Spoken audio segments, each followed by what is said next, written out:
Hi, welcome back. Continuing my look at Operation Kremlin. I read the rules and set up the board to the best of my abilities, never having played the game. And I started actually filming a rules overview. And the rules are getting longer and heftier, and the rules overview videos, I'm not sure if I'll be really doing that anymore because I found myself pretty much just reading the rules out loud at a certain point. There's nothing really that I could add. The rules are written very clearly.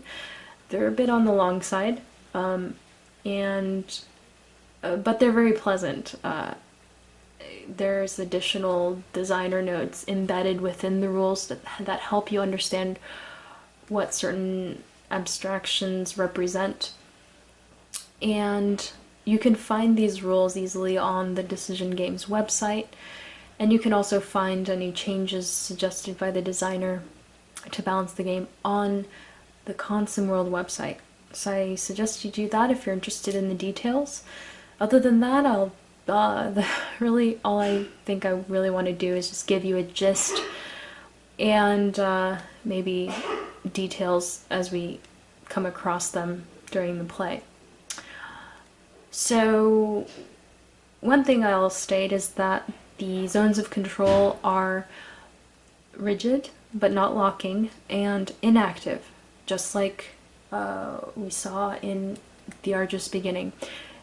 Unlike that, however, there is an extra movement point cost to enter and exit enemy Zocs. There are untried Soviet rifle units, these red counters, just like those untried units we saw in the Argus beginning. The white counters are these Soviet elite units. Instead of a regular combat strength and defense factor, those are actually modifiers on a 1d6. And those are all two-step units. The German units are more robust and can have up to 3 replacement counters. I'm sorry, 3 substitution counters. The substitution counters, I think, are also new to me. We have fortification hexes, where I've placed the initial starting units.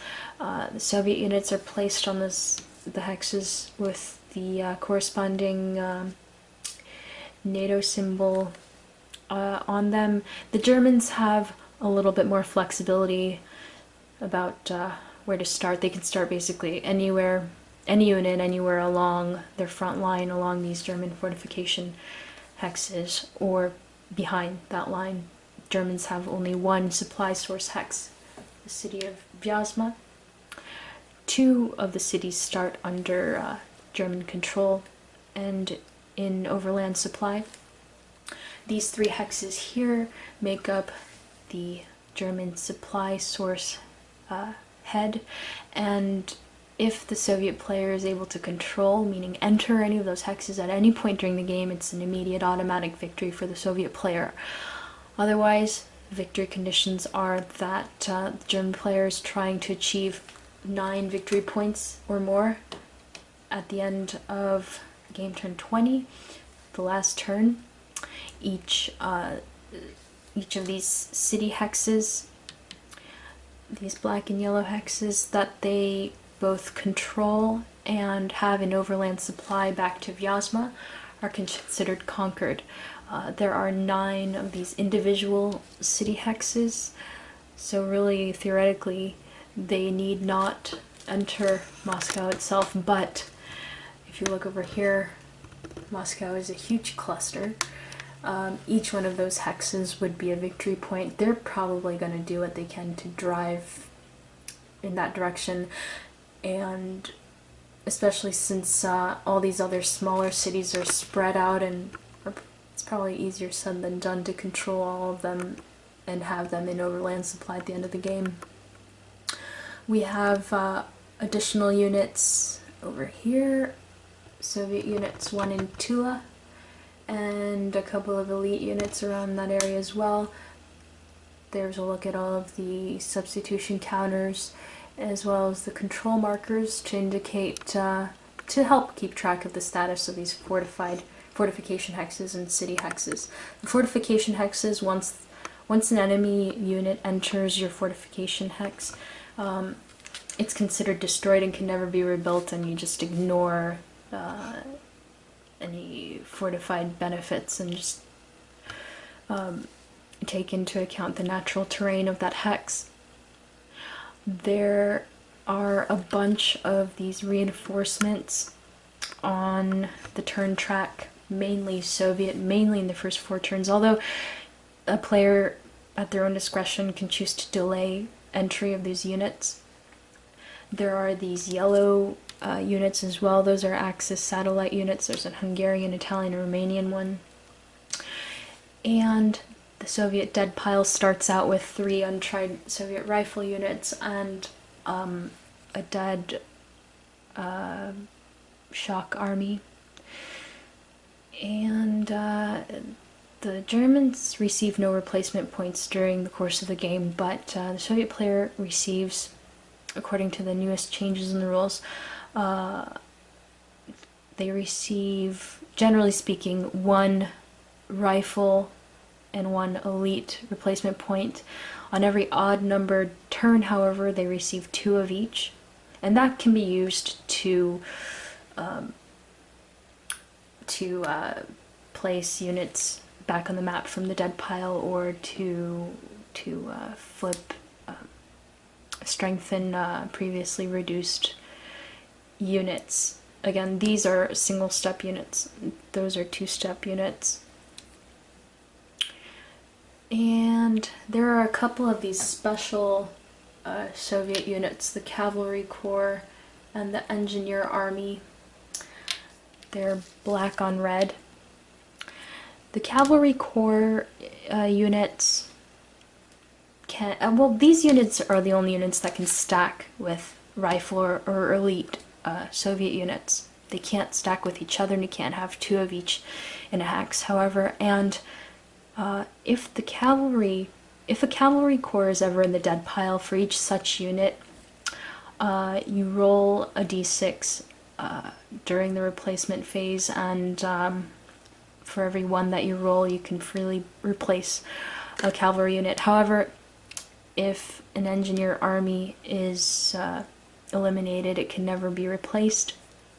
If a single cavalry corps is attacking in combat, instead of this 2, they would have a combat strength of only 1. Similarly, a little different, the engineer army has a defense strength of 2. However, if it's defending alone, then you would ignore that, and it would be defending only with 1 combat strength defense factor.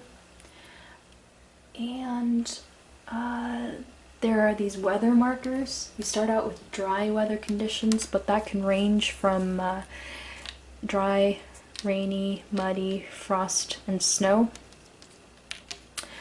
And this affects various things, combat movement, and zone of control. There's a weather table over there. There are also these, the Germans have an aerial support, a supply marker, and that can be placed once each turn on any hex to help that hex defend if it's out of supply. And then this ground support aircraft marker, the Soviets have one as well that enters not until the second to last turn. And we'll talk about that when we get to it. Other than that, let's see. There's some tricky stuff when it comes to this reservoir over here. And again, I think I'll just get to it when I get to it. Basically, the zone of control is affected depending on whether weather conditions are frost or snow, which makes sense. It freezes over. And tracing supply, I should talk about that briefly. Overland supply is traced by a line of contiguous hexes. In terms of supply line tracing, zones of control are suppressed.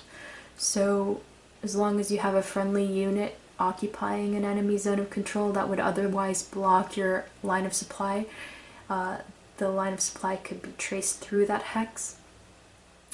I can't remember if I've mentioned this, but the Germans have only one supply source, the city of Vyazma, that starts in German control, and all units must be able to trace supply line to that hex. If they're out of supply, well, you can use your aerial supply marker, or otherwise their combat movement is halved, I think.